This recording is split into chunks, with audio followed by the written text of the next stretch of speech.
I think one should be very clear at the outset. What happened to Andrew is not a template for what could or should happen to Harry. It is being spoken of as if the king has suddenly discovered a big red button marked stripper prince, and that this button can now be pressed every time a tabloid columnist is in a bad mood. This is fantasy. It's also constitutionally illiterate, and in the case of the Spectator style of speculation, it's rather ugly. The Spectator has published an article today which is simply shocking, and it needs to be called out. That's what I'm doing. What Charles did with Andrew sat comfortably inside the monarch's personal prerogative. Andrew's remaining style as prince, his active use of it, his occupation of a grace and favour property, his visibility as a figure tied to the crown, were all matters of royal household management. No letters patent were really required. No Act of Parliament was introduced. It was a brother who is also the sovereign, exercising control over the presentation and proximity of another brother whose associations had become reputational toxin. It was severe, but it was housekeeping. Why was it possible? Because Andrew's problem is not a quarrel or a book or a Netflix contract.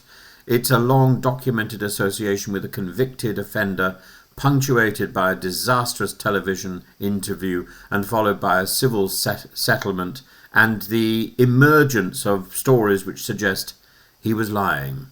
Even if you generously accept every line of Andrew's continued denials, the association is enough to contaminate a monarchy that survives on trust, distance, and the appearance of moral hygiene, and that is why Charles could act alone. He was protecting the brand of the crown from a relationship that could not be laundered. Now look at Harry. Harry is a dukedom is a peerage, peerages are creations of law.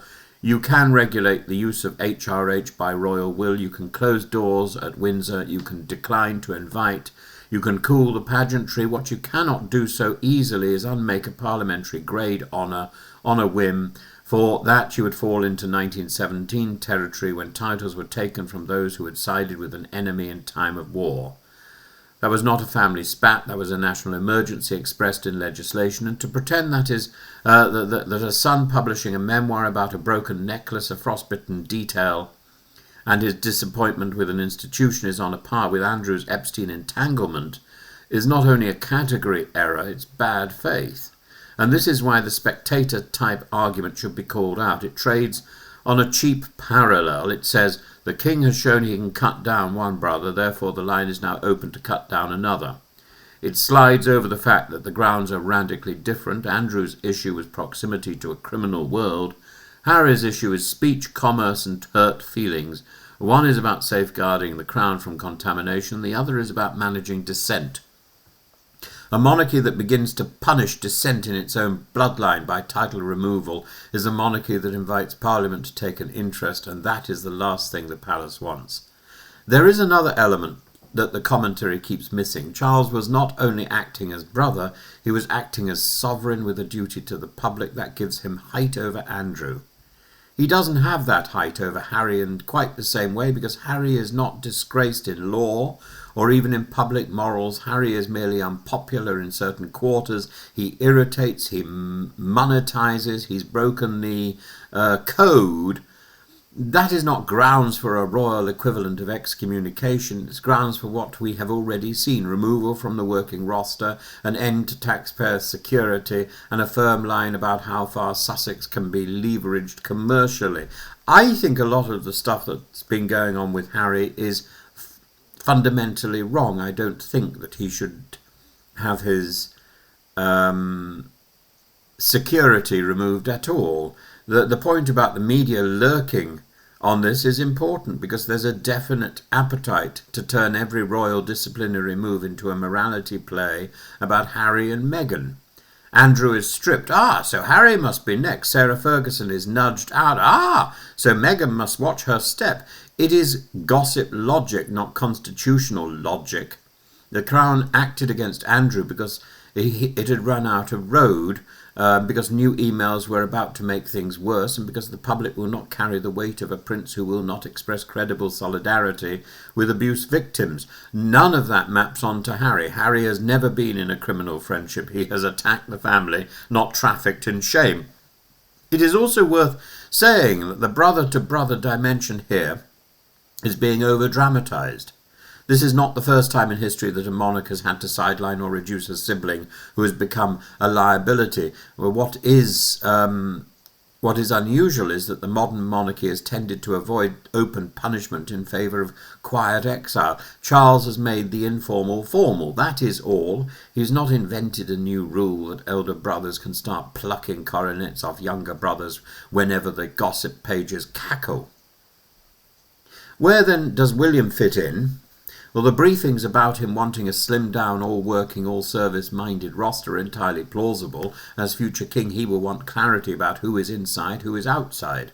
But even he will know that to strip a non-working royal of an hereditary title by force is to invite a row with Parliament and to look vindictive. Sensible royal strategy is to narrow access, not confiscate. You don't pick a fight that you don't need.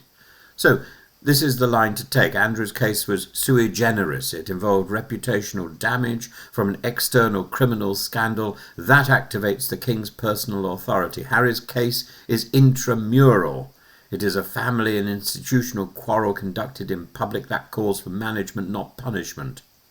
And the precedent is not that a brother can strip a brother. The precedent is that the sovereign will act when an individual's conduct threatens the moral credibility of the crown. Media attempts to wield Harry and Andrew together are cynical and a disgrace. They erase the qualitative difference between associating with Epstein and arguing with your brother over a necklace.